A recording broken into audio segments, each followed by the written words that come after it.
누가복음 9장 10절에서 17절이에요. 누가복음 9장 17절에서 17절입니다.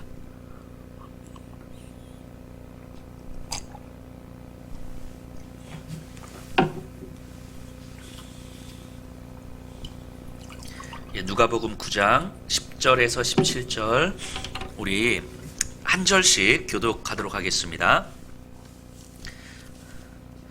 각 가정에서 성경 읽을 때는 이러시면 좋겠네요. 제가 읽을 때 남성분들이 읽으시고 성도님들이 읽으실 때는 여성분들이 읽으시고 이렇게 한번 읽으셔도 좋을 것 같아요. 제가 읽겠습니다. 사도들이 돌아와 자기들이 행한 모든 것을 예수께 여쭈니 데리시고 따로 벳세다라는 고을로 떠나가셨으나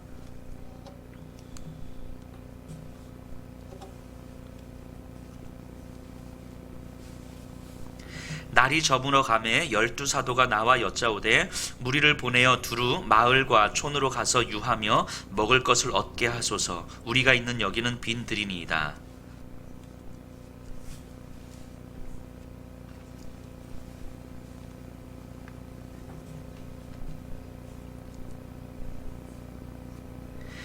이는 남자가 한 5,000명 되밀어라. 제자들에게 이르시되 때를 지어 한 50명씩 앉히라 하시니 예수께서 떡 5개와 물고기 2마리를 가지사 하늘을 우러러 축사하시고 떼어 제자들에게 주어 무리에게 나누어 주게 하시니 먹고 다 배불렀더라. 그 남은 조각을 12바구니에 거두니라. 아멘. 우리 남성분들과 여성분들이 함께 이렇게 번갈아 가면서 읽으신 거죠? 네. 이렇게 읽는 게 되게 유치한 것 같아도 되게 나눔하는데 되게 좋아요. 자, 오늘 본문은요, 우리가 많이 알고 있는 오병이어 사건에 대한 기록입니다. 예수님은 제자들을 전도 여행으로 파송했고 제자들은 사역을 잘 감당하고 돌아왔어요. 그리고 오병이어 사건이 일어나는데요. 물론 오병이어 사건 전에 우리 10절부터 읽었는데 7절부터 9절까지 제자들의 전도 여행 때 있었던 일들에 대한 헤롯 왕의 반응을 기록하고 있습니다. 근데 이 부분은 오병이어 사건 이후에 있을 베드로의 신앙 고백 사건이 있는데 다음 주에 살펴볼 거거든요. 그래서 헤롯 왕의 반응과 베드로의 신앙 고백을 함께 다음 주에 살펴볼 거예요. 자, 오병이어 사건은요, 예수님이 누구시고 예수님을 따른다는 것이 무엇인지, 즉 제자가 된다는 것이 어떤 의미인지를 이야기하는 그 중간에 들어와 있는 사건이에요. 파송하고 그에 대한 헤롯 왕의 반응, 그리고 베드로의 신앙 고백, 제자됨에 대한 고백, 이 사이에 있는 사건이에요. 그러니까 오병이어 사건은 단순한 기적을 보여주는 사건이 아니고 제자됨의 관점에서 보셔야 해요. 자, 10절 볼게요. 사도들이 돌아와 자기들이 행한 모든 것을 예수께 여쭈니 데리시고 따로 벳세다라는 고을로 떠나가셨으나, 자, 사도들이 전도 여행으로부터 돌아왔어요. 그리고 각 팀별로 어떤 일이 있었는지 예수님께 자랑하듯 보고했을 거예요.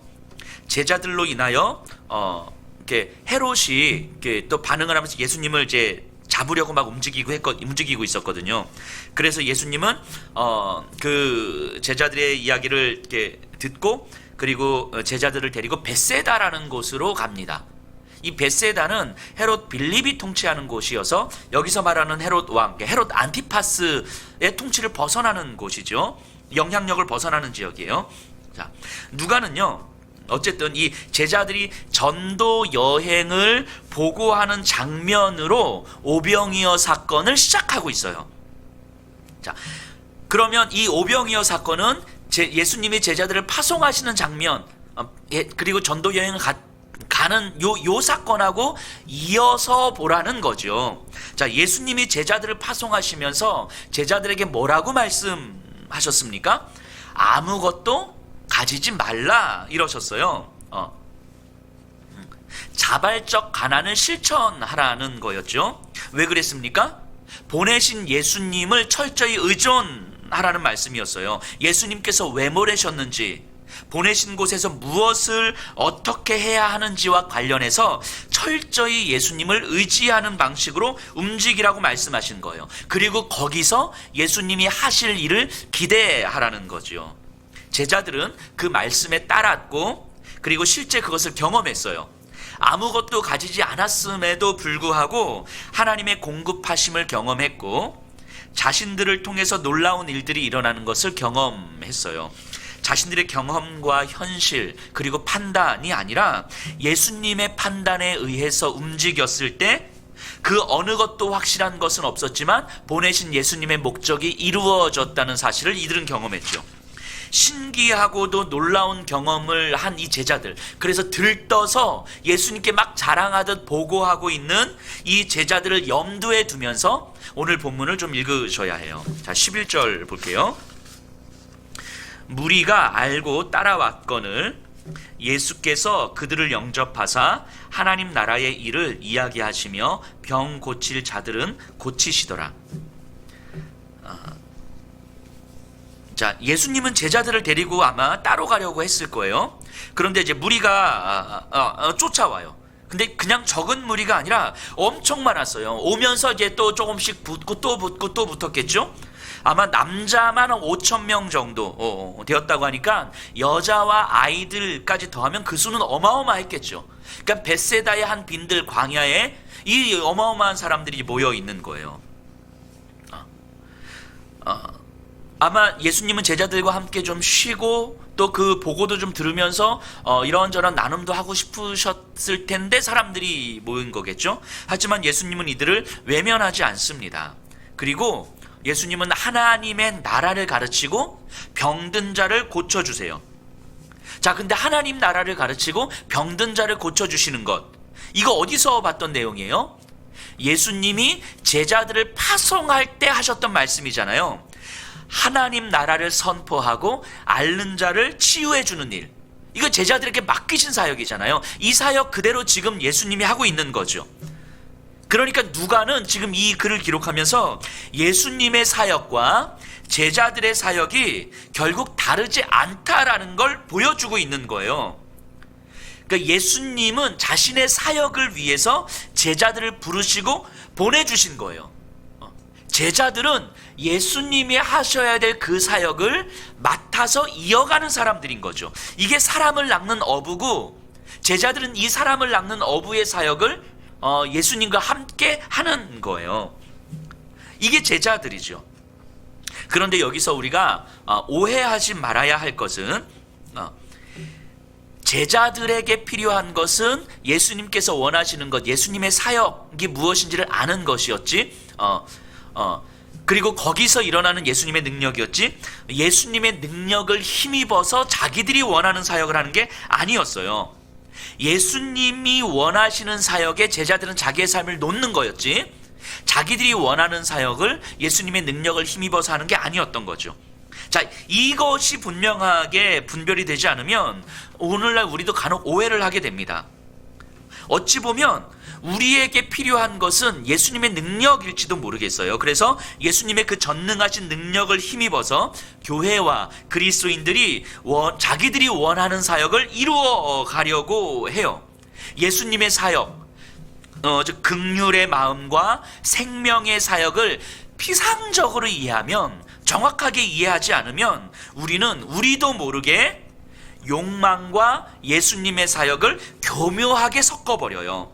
그래서 마치 교회가 하는 모든 사역을 다 하나님이 원하시는 사역처럼 생각하게 됩니다. 그러면 위험해지는 거죠. 목사가 하는 모든 사역은 다 하나님이 원하시는 사역처럼 생각되면 그 이상해지는 거죠. 자, 누가는요, 예수님의 사역에 제자들이 부름받았다라는 것을 이렇게 설명하는 거예요. 제자가 된다는 것이 무엇인지, 철저하게 예수님이 원하시는 것이 무엇인지를 듣고 보고 알고 경험해 가는 거예요. 그리고 제자들은 지금 그것을 조금씩 훈련받고 있는 거죠. 자, 12절 13절. 날이 저물어 가매 12사도가 나와 여짜오되 무리를 보내어 두루 마을과 촌으로 가서 유하며 먹을 것을 얻게 하소서. 우리가 있는 여기는 빈들이니이다. 예수께서 이르시되 너희가 먹을 것을 주라 하시니 여짜오되 우리에게 떡 5개와 물고기 2마리밖에 없으니 이 모든 사람을 위하여 먹을 것을 사지 아니하고서는 할 수 없사옵나이다 하니. 자, 많은 무리들과 한참의 시간을 보냈습니다. 이제 날이 저물었어요. 엄청 배가 고팠을 겁니다. 예수님도 제자들도 무리도. 제자들이 볼 때에는 예수님이 이제는 이 말을 하셔야 되거든요. 자, 오늘은 여기까지입니다. 이제 각자 흩어져서 먹고 자고 내일 아침에 다시 봅시다. 이렇게 말씀을 하셔야 될 타이밍인데 예수님이 이런 말을 안 꺼내시니까, 아무 말씀도 안 하시니까 제자들이 먼저 꺼내요.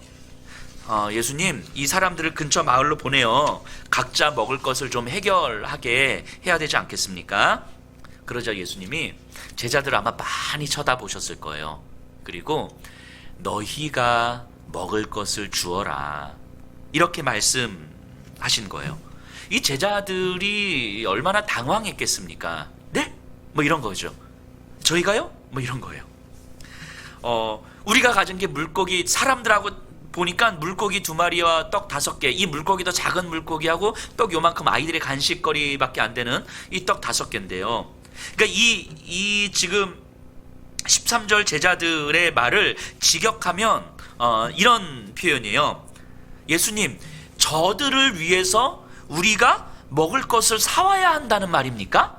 이 말이에요. 직역하면 저 사람들을 위해서 우리가 먹을 것을 사와야 한단 말입니까? 그리고 여기는 괄호 붙이고 이제 이런 말이 속마음이 담겨져 있겠죠. 우리가 가진 게 없는데, 돈이 없는데 예수님이 아무것도 가지지 말라 하셨잖아요. 우리 없는데, 그런데 사오라고요? 이런 의미예요. 그러니까 지금 이 제자들의 마음에는 이미 결론이 나 있죠. 사올 돈도 없는데 사오란 말입니까? 무슨 말도 안 되는 소리를 하세요. 뭐 이런 마음이 들어와 있는 거죠. 이 제자들이 이 상황에서 선택할 수 있는 선택지는 2가지예요. 사람들에게 있는 음식을 모아가지고 함께 나눠 먹던가, 아니면 흩어져서 각자 해결하든가. 이 외에는 다른 방법이 없어요, 지금. 자, 그럼 가진 음식으로, 사람들이 가지고 있는 음식으로 나눠 먹는 것은 비현실적이잖아요. 왜냐하면 가지고 있는 음식은 극히 적고 먹어야 될 사람은 너무 많은 거예요. 굉장히 비현실적이고 현실적 가능성이 없어요. 또한 흩어져서 보내는 건 어찌 보면 앓고 줄인 사람들, 예수로 말미암아 회복의 꿈을 꾸면서 모인 사람들에게 당신들을 좌절시켰던 세상으로 다시 돌려보내는 거잖아요. 아무런 준비도 시키지 않고 그냥 거기서 해결하고 와. 어쩌면 굉장히 무책임한 거지요. 그런데 제자들의 선택은 무엇이었습니까? 비현실적이고 불가능한 일을 선택하기보다는 다소 무책임한 선택을 한 거예요. 그것이 차선책일 테니까, 어쩔 수 없었으니까. 제자들의 선택은요, 어찌 보면 매우 현실적이고 합리적 선택이죠. 아니, 어찌 보면 선택의 여지가 없을 합리적 선택이죠. 그런데 예수님은 단호하시죠. 너희가 먹을 것을 주라. 제자들의 입장에서는 난감할 수밖에 없어요. 혼란과 불안에 빠지는 거죠. 예수님을 향한 살짝 원망함이 들어오기도 하면서 뭐 어쩌라는 거지? 이런 거죠. 그러면서 결국 예수님한테 못하겠다고 이야기하는 거잖아요. 방법이 없다고. 자기들이 먹을 것은 자기들이 해야죠. 우리가 어떻게 해주냐고. 상상을 해보건대 혹 이 무리들 중에서 제자들이 예수님에게 하는 이야기를 들었다면 누군가는 마음에 상처를 입지 않았을까 하는 생각도 해봐요. 결국은 우리가 알아서 해야 되는 거구나. 여기서도 삶을 기댈 수는 없는 건가? 뭐 이런 상처를 입은 사람도 있지 않았을까요? 자, 근데 이 장면을 보면서 어떤 장면이 연상이 되냐면 갈릴리 바다에서 광풍을 만났던 제자들의 모습이에요. 예수님과 함께 있으면서도 이 불안과 두려움에 어쩔 줄 몰라 하던 제자들, 드리워진 다가온 죽음 앞에서 이젠 끝이라고 절망했던 이 제자들의 모습이 지금 이 장면에서도 다시 떠올려집니다. 또 다시 생각해 보면요, 제자들이 전도 여행을 떠날 때에 예수님께서 제자들에게 요구하셨던 것은 현실적이고 합리적인 요구였습니까? 아니었잖아요. 아무것도 갖지 말라는 요구는 힘든 요구였어요. 그런데도 제자들은 그대로 따랐고 거기서 순종하는 자만이 경험하는 놀라운 경험을 했잖아요. 합리적이지 않은 요구를 따랐고 순종했을 때 경험하는 놀라운 일들. 그래서 돌아와서 막 들떠서 자기들의 일을 막 보고했었잖아요. 불과 얼마 전에, 불과 몇 시간 전에. 아니, 조금만 더 거슬러 올라가 볼까요? 예수님이 제자들을 만났던 그 초기에 깊은 곳에 가서 그물을 던지라는 예수님의 요구와 그래 인한 어떤 잡혔던 그 고기들은 현실적으로 가능했기 때문에 벌어진 일이었습니까? 광풍을 잠잠케 하시고 전도 여행을 보내시고 또 물고기를 잡으셨던 주님이시라면 지금도 못하실 이유는 없는 거잖아요. 조금 더 기억을 더듬어 가보면요, 구약에서요 엘리사 선지자는요 보리떡 20개와 곡식 조금으로 100명의 사람들을 먹이셨어요. 예수님은 엘리사 이야기를 종종 하셨잖아요. 구약을 알고 있는 제자들은 엘리사도 그랬다는 사실을 왜 기억하지 못하고 있을까요? 심지어 지금 제자들이 있는 곳은 빈들 광야잖아요. 그렇다면 하나님께서 이스라엘 백성들에게 광야에서 40년간 만나를 제공해 주셨다는 사실을 기억했어야 되지 않을까요? 100번 양보해서 지금 이 제자들이 경험하고 있는 현실의 이 난감함이 구약 이스라엘 백성들의 현실보다 더 어렵고 심각한다 할지라도 깊은 바다에 그물을 내릴 때보다, 광풍을 경험했을 때보다, 전도 여행을 갔을 때보다 더 어려운 현실이라 할지라도 성경에 대한 이해와 이제까지의 경험으로 보면 지금 여기에서 너희가 먹을 것을 주라 라고 말씀하시는 이 예수님을 신뢰하는 것이 가능하지 않았을까요? 그런데 지금 제자들의 반응은 예수님께서 그들을 부르시고 보내시고 또 충분히 채워주실 수 있는 분이라는 것을 벌써 잊어버린 것처럼 보입니다. 어쩌면 누가는요 제자들의 실패의 스토리를 우리에게 보여주고 있는 듯해요. 이렇게 베드로도 사실은 이랬구나, 이게 이런 얘기 들으면 이제 위로가 되죠. 이 제자들이 이렇게까지 했는데도 불구하고 실패했던 이야기는 우리는 종종 그러잖아요. 이들처럼 예수님 우리 눈앞에서도 고기 이렇게 잡아주시고 광풍 잠자케 해주시면 나는 예수님 무슨 말을 해도 믿을 텐데 라고 우리는 이렇게 생각하잖아요. 근데 제자들은 그걸 직접 경험했음에도 불구하고 지금 못 따라가고 있는 거잖아요. 못 믿는 거잖아요. 그게 위로가 되죠. 자, 예수님의 말씀을 신뢰하며 전도 여행에서 분명한 성과를 낸 제자들이었지만 몰려드는 무리와 턱없이 부족한 음식이라는 이 새로운 상황은 제자들을 다시 원점으로 되돌아가게 만들어버렸어요. 제자들은요 예수님이 하신 여러 가지 기적들을 경험했지만 그것들이 그들에겐 단순한 하나의 사건일 뿐이었던 것 같아요. 예수님이시기에 하실 수 있는 예수님의 방식에 대해서 전혀 어떠한 비전, 어떠한 소망을 갖고 있지는 못했어요. 예수님께서 하셨던 일들이 그저 하나의 사건으로만 들어왔지, 예수님이 하셨던 일들이 예수님의 방식으로 예수님이 이루실 거라는 예수님의 비전이 내 삶으로 들어오진 않은 거죠. 그러니까 내 삶은 여전히 삶이에요. 내 삶이 상황이에요. 예수님이 행하셨던 일들은 그 상황 속에서 일어났던 단순한 하나의 어떤 간헐적인 사건들이었을 뿐인 거죠. 그 사건들이 내 삶을 바꾸어내는 비전이 되지 못했다라는 거예요. 어쩌면 오늘 우리들의 모습과도 비슷하지 않을까 싶습니다. 우리도 분명히 하나님의 은혜를 알고 또 경험도 하고 있지만 이 여러 경험과 사건들을 기억하고도 있지만 내 삶에서 이루어놨던, 하지만 내 삶을 대하는 태도는 변화되지 않는 거예요. 바꾸지 못하는 거예요. 여전히 나에게는 상황이 중심이고 우리가 받은 은혜는 내 삶에서 이루어지는 단발적인 사건들 뿐이었지 그 은혜로 인하여서 내 삶을 바라보는 태도가 바뀌고 내 삶이 지향하고 소망하는 것이 바뀌질 못하는 거예요. 예수님께서 하실 일의 그 비전으로 내 삶이 만들어가지 못하는 거죠. 그래서 새로운 상황 앞에서는 여전히 우리는 원점으로 다시 돌아가고 있는 거죠. 우리가 가진 게 없는데 어떻게 이 사람들을 다 먹여? 내 현실이 이런데 어떻게 주님의 말씀을 따라가? 여전히 새로운 상황이 오면 여전히 다시 원점으로 돌아가는 거예요. 그런데 예수님은요, 자신에게 온 백성들, 목자 없는 양같이 방황하는 이 사람들을 단 한 사람도 결코 그냥 보내실 수가 없으셨던 거예요. 아니, 그럴 수가 없는 분이신 거예요. 지금 현실이 어떻고 우리의 상황이 어떻고 이것과 상관없이 단 한 사람도 저들을 절망시킨 세상으로 아무것도 없이 그냥 다시 돌려보내실 수는 없으셨던 거예요. 저 한 영혼이 이 세상 전부와도 바꿀 수 없이 귀한 영혼이셨기 때문에 그냥 보내실 수가 없으셨던 거예요. 저들을 세상에서 그냥 그대로 방치하지 않는 것이 예수님의 긍휼이에요. 저들의 마음을 위로하고 저들을 다시 살게 할 힘을 주는 것이 예수님의 긍휼이에요. 그렇다면 제자들은 그 마음을 먼저 품었어야 되는 거예요.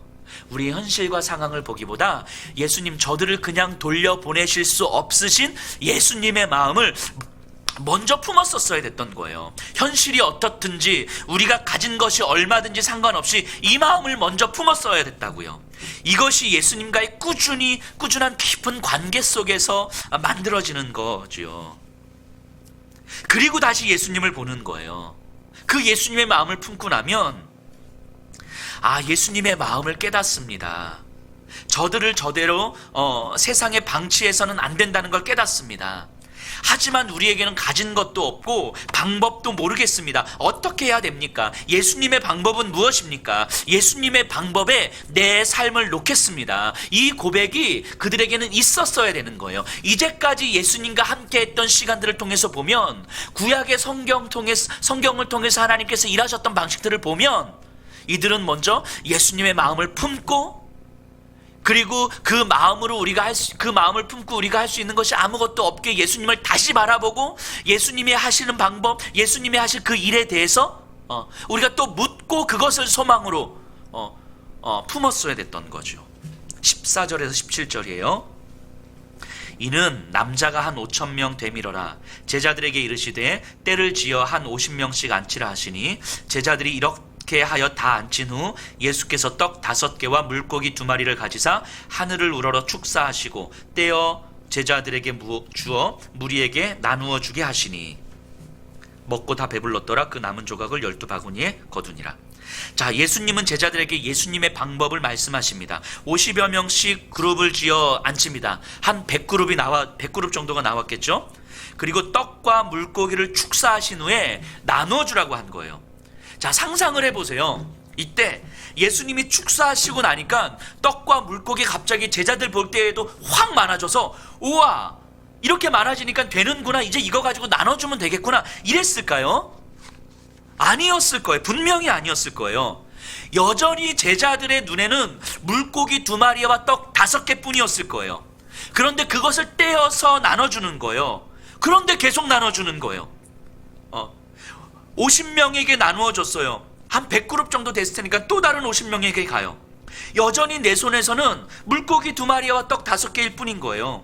물고기와 떡은 적어요. 그러면서 못 나눠주면 어떡하지? 다음 사람 가고 그 다음 사람 가고, 이 50그룹 갔다가 또 다음 그룹을 가는데 가면서 매번 불안한 거예요. 매번 간당간당한 거예요. 이거 없는데 떨어지면 어떡하지? 없는데 떨어지면 어떡하지? 그런데 그렇게 다 나눠주는 거예요. 심지어 12바구니만큼 남았습니다. 이 12바구니는 어쩌면 12제자를 위한 예수님의 공급이시겠죠. 이것이 예수님의 방법이었어요. 예수님의 방법. 예수님의 방법이 무엇입니까? 묻고 예수님의 방법대로 떡과 물고기를 나눠주는 그 순간, 매 순간순간도 불안했어요. 간당간당했어요.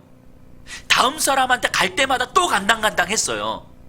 그런데 그렇게 불안하고 두렵고 간당간당하면서 끝까지 다 나눠주는 거죠. 예수님이 제자들에게 요구하셨던 것이 뭡니까? 제자들에게 열심을 내라고 했습니까? 제자들에게 돈을 벌어와서 너희들이 번 돈으로 나눠주라고 말씀하셨어요? 아니잖아요. 나를 의지해라. 나를 믿어라. 나와 함께 하면 된다. 이거 말씀하시는 거잖아요. 열심을 내라, 헌신해라, 이거 말씀하신 게 아니라 나면 된다, 나를 의지해라, 나를 바라봐라, 이거 말씀하신 거잖아요. 예수님이 원하시는 것,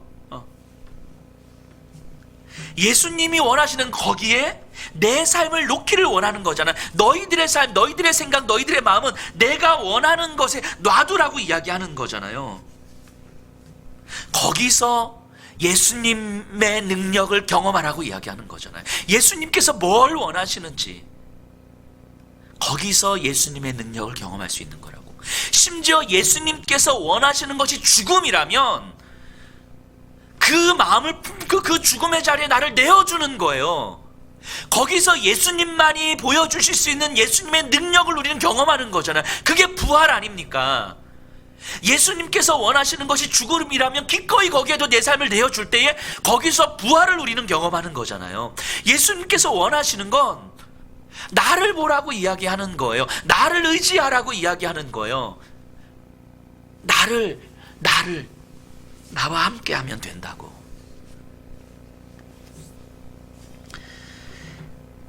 다시 생각해 볼까요? 제자들이 무리를 돌려보내려 한 가장 큰 이유가 무엇이었습니까?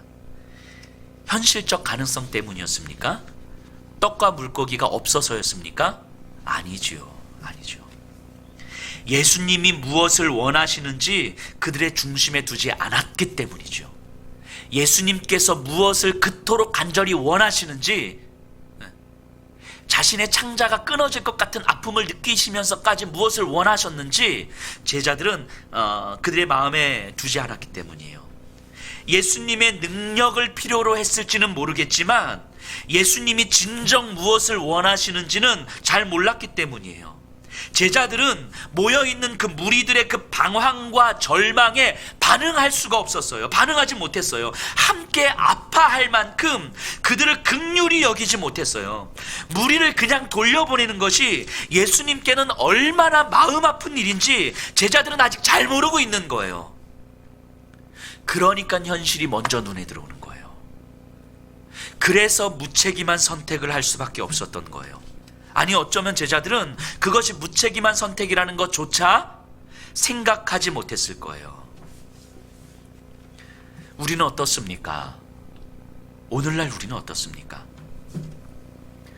예수님이 그렇게 간절히 원하는 그것, 이 무리를 결코 그대로 돌려보낼 수 없다고 그렇게 마음 아파하시면서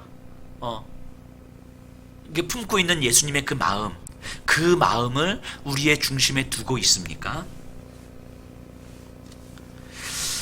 우리가 원하는 것을 구할 때, 우리가 바라는 것을 구할 때에는 전능하신 하나님을 찾지만 정말 하나님이 원하시는 것, 그것을 구할 생각조차 못하고 있는 것은 아닙니까? 예수님이 진짜 무엇을 그토록 간절히 원하셨는지 그것을 구할 생각은 못하고 있는 거 아닙니까? 단지 내가 원하는 것을 위해서는 전능하신 하나님을 찾으면서.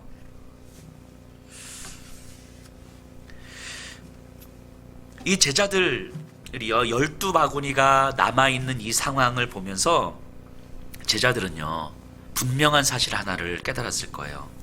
자기들이 합리적이라고 생각했던 것들이 얼마나 허무하고 얼마나 어이없는 생각이었었는지를, 그리고 주님이 원하시는 것이 나의 비전이 되는 삶, 내 삶의 소망이 되는 삶, 그것이 제자라는 것을 이제 조금씩 깨닫는 거예요. 예수님을 믿습니다, 이 단순하게 이런 것이 아니라 그 예수님의 마음, 예수님이 원하시는 것, 그것이 내 삶의 소망이 되고 내 삶의 비전이 되는 삶, 그래서 거기에 내 모든 마음을, 내 모든 삶을 갖다 놓을 때 거기서 경험되는 예수 그리스도의 그 능력을 경험해 가는 삶, 그것이 제자라는 거예요. 제자들은요, 예수님을 만나고 예수님과 깊은 관계를 맺어가기 전에는 결코 꿈도 꿀 수 없는 일들을 지금 경험하고 있는 거예요. 자기들 스스로가 현실적 가능성 안에서 한계를 정하지 않는 한 예수님과의 관계는 제자들로 하여금 완전히 새로운 비전을 꿈꾸게 하고 있는 거예요. 사람을 낚는다라는 그것이 어떠한 의미인지를 지금 알고 있는 거예요. 물론 제자들이 예수님의 가르침을 온전히 깨닫기까지는 더 시간이 걸리겠지만요. 하지만 이 이야기를 듣고 있는 누가의 청중들은 충분히 이 누가의 메시지를 받아들이고 있는 거예요. 사도행전의 역사가 바로 그것 아닙니까? 교회는요, 예수님을 의지함으로 이 세상이 감당할 수 없는 창조적인 사역을 계속해 가는 거예요. 세상은 이해할 수 없는 방식으로, 세상이 볼 때는 무너질 수밖에 없었는데 계속 하나님의 사역을 감당해 가는 거예요. 그래서 당시 초대교회 역사를, 초대교회가 있었던 그 시대적 역사를 쓴 글들을 보면 대다수의 사람들, 역사학자라든지 사회학자라든지 그 시대에 글을 쓰고 있는 사람들은 다 이렇게 이야기해요. 저 교회 예수를 믿는 사람들은 곧 사라질 거라고. 극히 적은 소수였고 미비했고 힘도 갖지 못했고 아무런 영향력도 끼치지 못하는 저런 미비한 사람들은 이제 곧 없어질 거라고. 하지만 누구에도 예상하지 못했던 것처럼 교회는 계속 뿌리 내리고 계속 확장되고 계속 영향력을 끼쳐왔었죠. 왜요? 그들이 합리적이어서요? 현실적인 힘을 많이 가지고 있어서요? 아니죠. 예수님이 원하시는 것이 무엇인지를 그들의 삶의 비전으로 놓았고 그들의 삶의 소망으로 놓았고 거기에 자신의 삶을 놓았어요. 그리고 거기서 예수님의 능력을 경험해 갔던 거죠. 물론 예수님을 의지하는 창조적인 사역은 내일의 안전을 보장해 주지 않습니다. 그래서 불안과 두려움을 수반할 수밖에 없어요. 물고기 2마리와 떡 5개를 계속 나누어 주면서 간당간당했던 것처럼 불안과 두려움을 수반할 수밖에 없어요. 그렇기 때문에 더더욱 예수님을 의지하지 않으면 안 되는 삶의 방식이지요. 이게 제자의 삶이지요.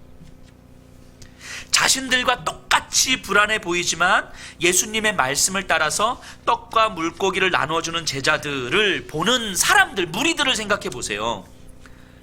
자기들하고 똑같은 사람이에요. 저들도 불안해하고 심지어 제자들의 말 때문에 상처받은 사람들도 있었을 거예요.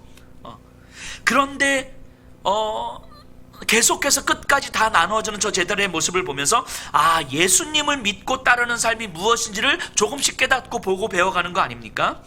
그렇게 불안해하는 서로가 서로에게 기대고 의지하는 관계들이 이제 만들어지는 거죠. 이런 삶이 바로 하나님의 나라를 경험해가는 삶이에요. 불안해가는 모습으로, 하지만 예수께 의존하면서 간당간당하게 불안과 두려움을 끌어안고 그렇게 한 걸음씩 한 걸음씩 하는데 뭔가 예수의 목적이 이루어지는 거죠. 이것을 보고 듣고 깨닫고 의지하고 기대하고, 이게 하나님 나라를 경험해가는 삶이에요. 생각해 보세요.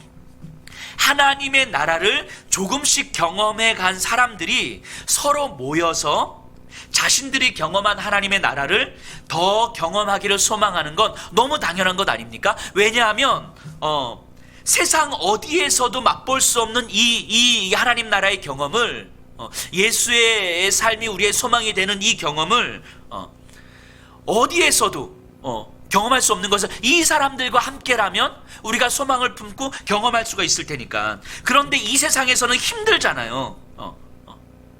그런데 이 일이 우리에겐 경험이 된 거예요. 그러니까 이 하나님 나라의 삶을 이제 놓을 수가 없어요. 외면할 수가 없는 거예요. 그래서 이것을 경험하고 이것을 소망으로 품고 다시 세상으로 나가는데 힘든 거죠. 왜냐하면 세상과는 반대되는 삶의 모습이니까, 세상과는 어울리지 않는 삶의 모습이니까. 그래서 이들은 공동체로 모이고 또 서로가 서로 기대하면서 위로하고 힘을 얻는 거예요. 불안하지만 예수의 비전을 다시 꿈꾸고 세상 속에서 다시 살아가는 거죠. 이게 교회고 이게 그리스도인이잖아요. 그런데 이 과정이 거꾸로 된 상태, 예수의 비전으로 불안하지만 세상 속에서 살아가는 것이 아니라 세상의 가치로 교회와 그리스도인들이 존재하는 것을 세속화라고 합니다. 세속화. 어쩌면 오늘날 많은 교회들은 이 세속화를 경험하고 있지 않나 하는 생각도 조심스럽게 해봅니다. 하나님의 나라를 맛본 사람은 이 하나님 나라의 삶을 놓을 수가 없어요. 버릴 수가 없어요. 그런데 이 세상에서 혼자 살아가는 것이, 이 세상 속에서 하나님 나라를 살아간다는 것이 무지 어렵기 때문에 적대적 세상 속에서 그래서 공동체로 모여서 힘을 내는 거예요. 위로받는 거예요. 나만 이렇게 살아가는 게 아니라는 사실을. 그리고 다시 예수의 비전으로 세상 속에서 살아가는 거잖아요. 그렇게 영향력을 끼쳐가는 거죠. 그렇게 하나님 나라의 삶을 예수의 능력으로 경험해 가는 거죠. 이 과정이 거꾸로 되어진다면, 세상의 가치로 교회와 그리스도인들이 존재한다면 이미 교회의 존재 가치가 없어지는 거잖아요. 적어도 우리 예수평화교회와 우리 성도님들은 이 세속화에 저항하는 삶을 살았으면 좋겠습니다. 예수의 비전을 꿈꾸며 우리의 일상을 살아내셨으면 좋겠어요. 자, 이 오병이어 사건에 대해서 누가의 기록에서 우리가 좀 하나 더 주목해야 될 부분이 있는데요. 16절 보세요. 16절 제가 읽어볼 테니까 여기서 나오는 동사를 한번 찾아보세요. 예수께서 떡 5개와 물고기 2마리를 가지사 하늘을 우러러 축사하시고 떼어 제자들에게 주어 무리에게 나누어 주게 하시니. 여기서 동사 찾아보셨어요? 4개가 나오죠. 가지다, 축사하다, 떼다, 주다. 자, 우리 성경 하나만 더 찾아볼까요? 누가복음 22장 19절. 22장 19절. 예수님께서 제자들하고 마지막 만찬을 하는 장면이에요. 떡을 떼시는 장면인데요. 19절 제가 읽어볼게요. 또 떡을 가져 감사 기도하시고 떼어 그들에게 주시며 이르시되 이것은 너희를 위하여 주는 내 몸이라 너희가 이를 행하여 나를 기념하라 하시고. 여기서 떡을 가져 감사 기도하시고가 축사하시고 하고 같은 단어예요. 그러니까 29절도요. 가지다, 축사하다, 떼다, 주시다. 이 9장 16절의 단어가 똑같은 단어를 똑같이 배치하고 있는 거거든요. 우리가 찾진 않겠지만 이 엠마오로 가는 제자들과 떡을 떼실 때에도 똑같은 단어와 똑같은 배치를 보여줍니다. 자, 누가는요, 지금 이 오병이어 사건, 그 다음에 마지막 만찬, 엠마오로 가는 제자 사건을 같은 의미의 사건으로 지금 연결시키고 있는 거예요. 언어의 사용과 언어의 배치를 통해서. 그럼 엠마오 제자, 마지막 만찬, 오병이어 사건은 결국 뭘 이야기하려는 거냐면 예수님을 나눠 갖는 사람들, 예수님과 연합한 사람들을 보여주는 거예요. 오병이어 사건은 단순히 적은 음식으로 많은 사람들을 먹였다 이런 기적의 이야기가 아니라 예수님과 연합한 하나님의 신실한 사람들, 제자들에 대한 이야기인 거예요. 제자들은 누구냐? 예수님을 나눠 갖는 사람인 거예요. 예수의 분신, 그리스도의 몸으로 존재하는 사람들. 그래서 그리스도가 있는 곳에 나도 있는 것이고, 그리스도의 마음에 내 마음을 두는 것이고, 그리스도의 능력이 내 삶에서 경험이 되는 거예요. 그런 사람들이 제자들이다, 예수님을 나누어 갖는 사람들이다 라는 것을 보여주는 거예요. 지금 오병이어 사건에서 이 예수님을 나눠 갖는 이 모든 무리의 사람들, 우리 다 하나님의 신실한 남은 자들이라고 이야기하는 거예요. 이거는요, 마지막 장면에서 더 잘 드러납니다. 17절 보세요. 먹고 다 배불렀더라. 그 남은 조각을 12바구니에 거두니라. 자, 유대 전승에서요, 유대인들에게 있어서 유대인의 어떤 정결한 삶을 철저하게 잘 보여주는 사건이 식생활이에요. 식생활보다 더 철저하게 잘 보여주는 사건은 없습니다. 이들은요, 합당한 음식을 합당한 방식으로 준비해서 합당하게 먹는 거예요. 합당한 사람들과. 그러니까 부정한 음식과 부정한 사람들은 식사에서 절대 함께 하면 안 되는 거예요. 그런데 지금 이 광야의 만찬, 오병이어 광야의 만찬은요, 이 유대인들의 정결 규례를 하나도 지키지 않습니다. 누구든지 초대받았고 모든 사람들이 함께 식사를 했어요. 그리고 그들은 모두 배불리 먹었어요. 그들이 부정한 사람이든 이방인이든 상관없었어요. 그들이 몸이 아픈 사람이든 상관없었어요. 그들이 율법을 지킨 사람이든 어긴 사람이든 상관없었어요. 모든 사람들이 초대받았고 모든 사람들이 함께 식사했고 모든 사람들이 함께 배불리 먹었어요. 예수님은요, 종교적인 언어로 종교적인 교리로 사람을 거부하지 않았습니다. 그리고 제자들과 함께 그저 사람을 살리고 하나님의 나라를 보여주었을 뿐이에요. 그들이 누구인지는 별로 중요하지 않습니다. 여기 광야에 모여서 예수님을 나눠 갖는 사람들이 바로 예수의 제자이며 하나님의 신실한 사람들인 거예요. 누가의 청중들, 이방인이었지만 이들에게는 여전히 할례를 받을 거냐 말 거냐에 대해서 사람들의 공격과 무시를 받았지만 그런 것과 상관없이 이들은 예수를 나눠 가진 사람이고 초대받은 사람이고 함께 식사를 먹은 사람이고 배불리 먹은 사람들인 거예요. 그리고 오늘날 지금 예배를 드리고 있는 각 가정에 있는 우리 예수평화교회 모든 성도님들, 그렇게 초대를 받아 예수님을 나눠 가진 사람들이잖아요. 그리스도의 몸으로 존재하는 사람들이잖아요. 여기에는 어떤 차별도, 어떤 배제도, 어떤 자격도 존재하지 않아요. 단지 먼저 제자된 사람들은 너희가 먹을 것을 주라는 말씀에 그저 순종하며 예수님의 긍휼을 드러내면 되는 거예요.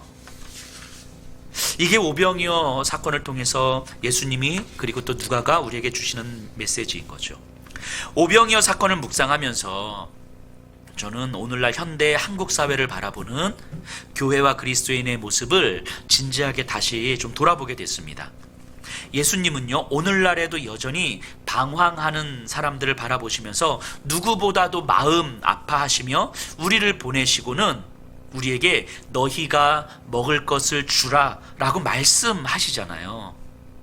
그런데 어쩌면 우리는 뭐가 더 중요한지도 모른 채, 예수님의 그 간절한 원하심이 무엇인지도 모른 채 그저 나는 예수님을 믿고 있고 교회를 다니고 있고 예수님과 함께 있어 라고 생각하고 있는 것은 아닌지 모르겠습니다.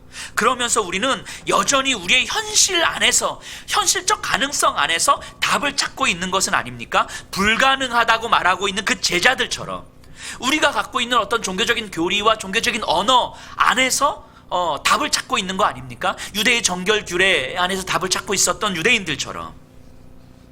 최근에 한국 사회에서 여러 이슈가 되는 사건들이 참 많아요. 그 중에 오늘 한 두 가지를 한번 같이 나눠보고 싶은데요. 여러 가지 많은 내용들 중에서 그 중에 낙태와 관련해서 교회에서 참 많은 목소리를 내고 있습니다. 이 문제를 적어도 우리 성도님들은 진지하게 생각해 보셔야 합니다. 저는 낙태에 찬성하지 않습니다. 하지만 조금은 더 예수님의 마음으로 생각해 보셨으면 좋겠어요. 교회가 낙태에 반대한다고 말하기 전에 적어도 낙태를 고민해야만 하는 분들의 그 처절한 상황을 좀 볼 수 있어야 하고, 그분들의 좌절을 함께 가슴 아파하면서 눈물 흘릴 수 있어야 하지 않을까요?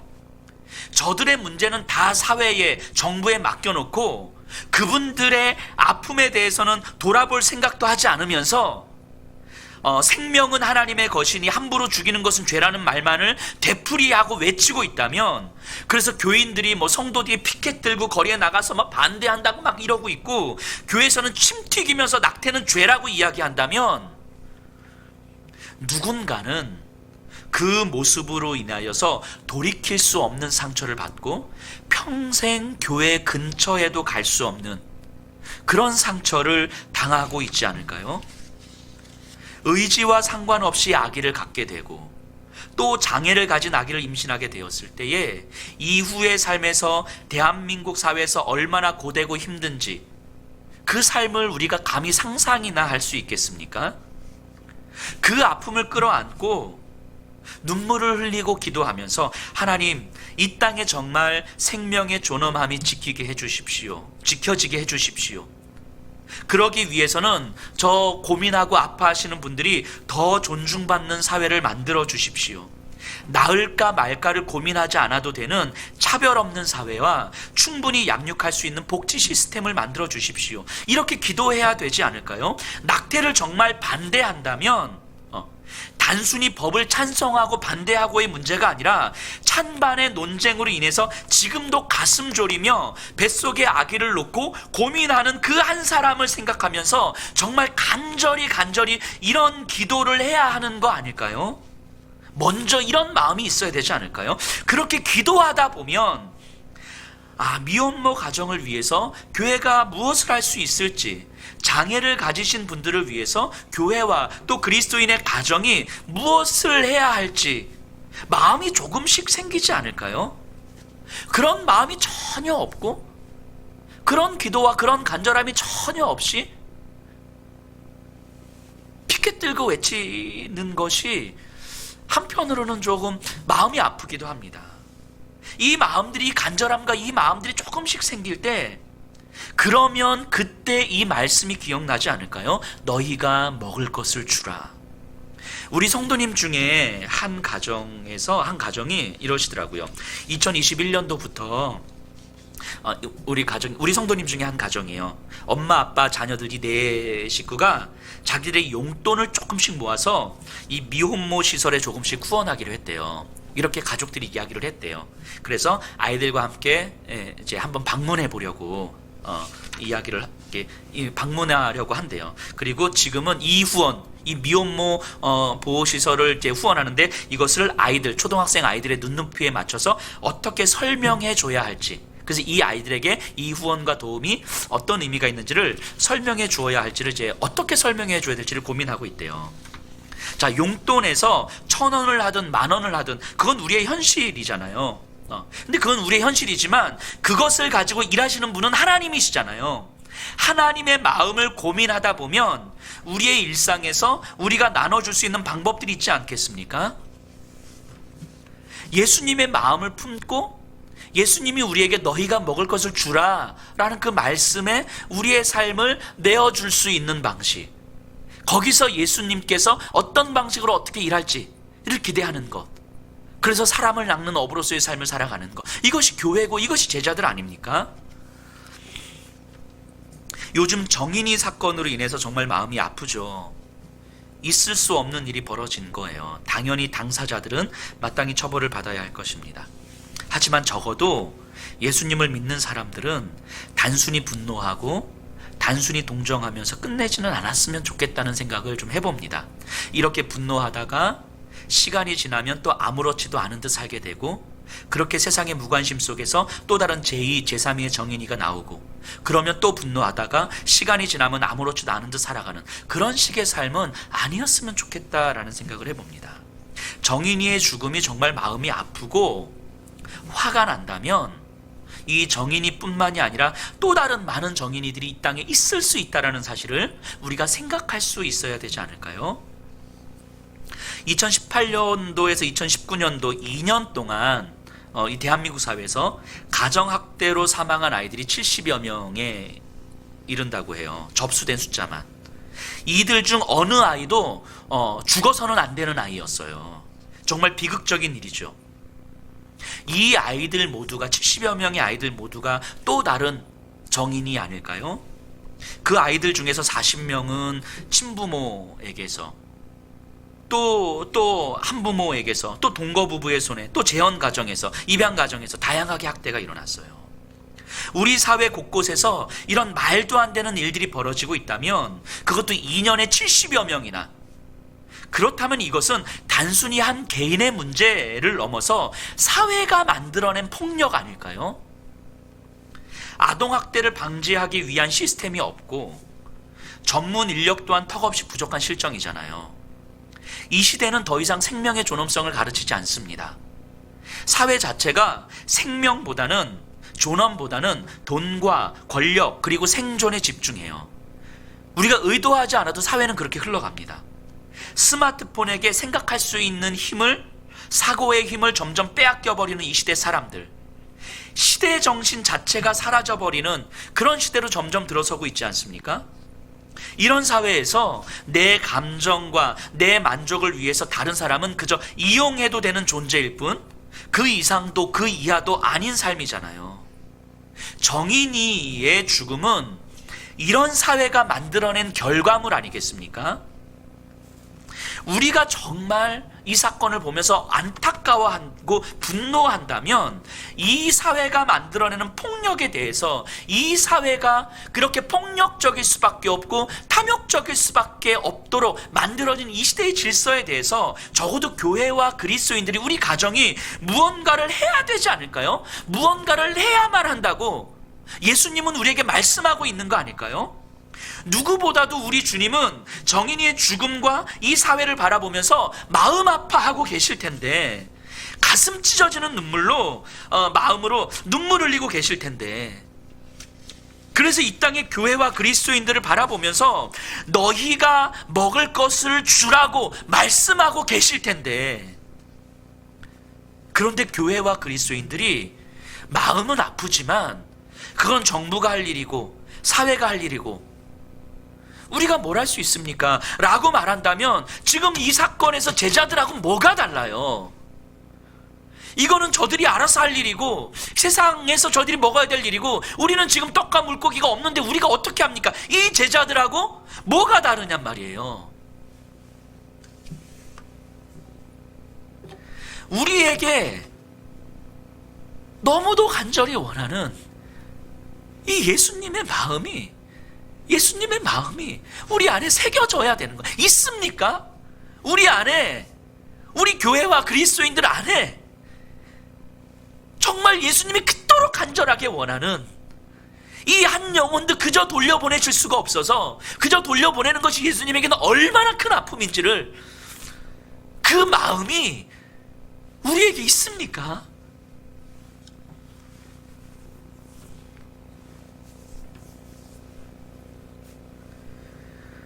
그 마음이 우리에게 품어지지 않으면 우리에게는 현실밖에 안 보여요. 적어도 가슴 찢는 마음으로 우리가 이런 기도를 할 수 있어야 하지 않을까요? 하나님, 앞으로는 제2, 제3의 정인이가 나타나지 않게 해주십시오. 하나님, 이 사회가 생명이 얼마나 존엄한지에 대해서 철저하게 깨닫게 해주십시오.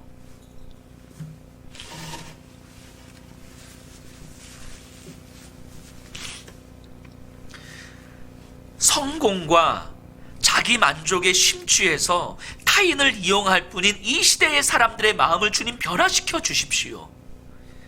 이런 시대에 자라나는 아이들이 그대로 배우는 것이 아니라 어른들을 반면 교사 삼아서 사람을 귀하게 여기고 서로 공존하는 삶의 가치를 배우게 해주십시오. 이 아이들에게 이런 가치를 가르칠 수 있는 선생님들이 더 많아지게 해주십시오. 더 나아가서 버려지고 외면당하는 아이들이 없기를 주님 간절히 소망합니다. 이렇게 간절히 기도하고 또 기도할 수 있어야 되는 거 아닐까요? 우리가 할 수 있는 것이 없다 할지라도 적어도 주님의 마음을 품고 우리 교회와 우리 그리스도인들이 지금 예배 드리시는 각 가정에서 이런 기도가 우리에게 있어야 하지 않을까요? 그렇게 기도하다 보면 우리 주변에 소외당한 아이들, 무관심에 방치된 아이들이 있을 텐데, 그 아이들이 이제는 조금씩 보일 텐데, 동네 놀이터에서 오고 가는 길에서 그 아이들을 위해서 교회가 무엇을 해야 하는지 또 고민하게 되는 거예요.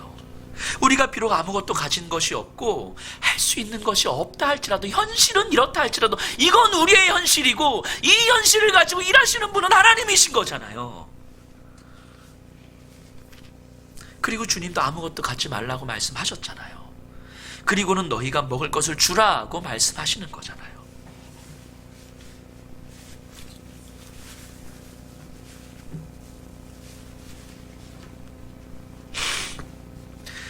그러니까 우리가 할 수 있는 건 예수님을 봐야죠. 예수님 나와 함께 있으면 된다고 말씀하시잖아요.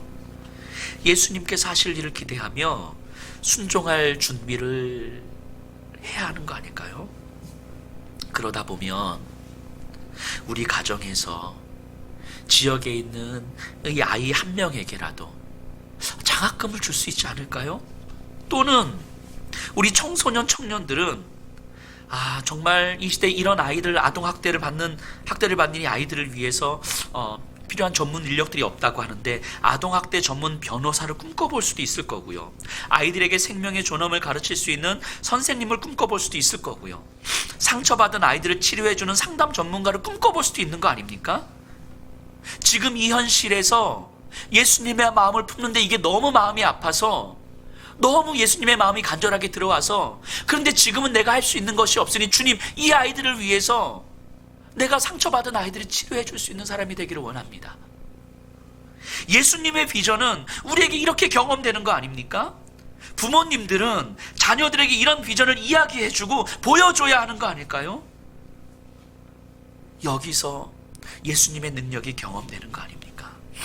5년이 지나고 10년이 지나고 20년이 지났을 때 이런 꿈을 꾸고 이런 소망을 품고 예수님의 마음으로 지금을 살아가는 우리의 자녀들이 예수님의 능력을 경험하며 지금 우리가 아파했던 이 일들을, 이 아이들이, 우리의 자녀들이 이것을 회복하고 치료하는 사역들을 감당하고 있는 그 날들이 이 땅 가운데 벌어지는 거 아닙니까? 이 세상에서 일어나는 모든 일을 이런 시선으로 바라보는 게 믿음이에요. 이런 시선으로 바라보는 것이 복음이에요. 복음은 우리에게 이전에는 꿈도 꿔보지 못할 새로운 비전을 맛보고 또 경험할 수 있도록 해주는 거예요. 그것을 경험하는 사람들이 교회와 그리스도인 아닙니까? 오병이어 사건은요, 제자도에 대한 이야기를 하는 거예요. 제자됨에 대한 이야기를 하는 거예요. 단지 많은 사람들에게 밥 먹여줬다는 이야기를 하는 게 아니라고요. 교회와 그리스도인들이 누구인지에 대해서 이야기하고 있는 거예요. 교회와 그리스도인들이 이 땅에서 어떤 방식으로 존재해야 되는지에 대해서 이야기하고 있는 거예요. 그래서 이렇게 경험한 하나님의 나라, 교회와 그리스도인들은 이 세상에 아무리 우리의 마음을 빼앗으려고 우리의 욕망을 자극한다 할지라도 이렇게 경험된 하나님의 나라 절대 빼앗길 수 없다고, 내 삶에서 놓을 수 없다고, 이렇게 품어진 예수님의 비전은 내 모든 걸 걸고 걸어가야 될 길이라고 소망하는 거예요. 그렇게 소망하는 어른들을 보면서 우리 자녀들은 자라는 거예요.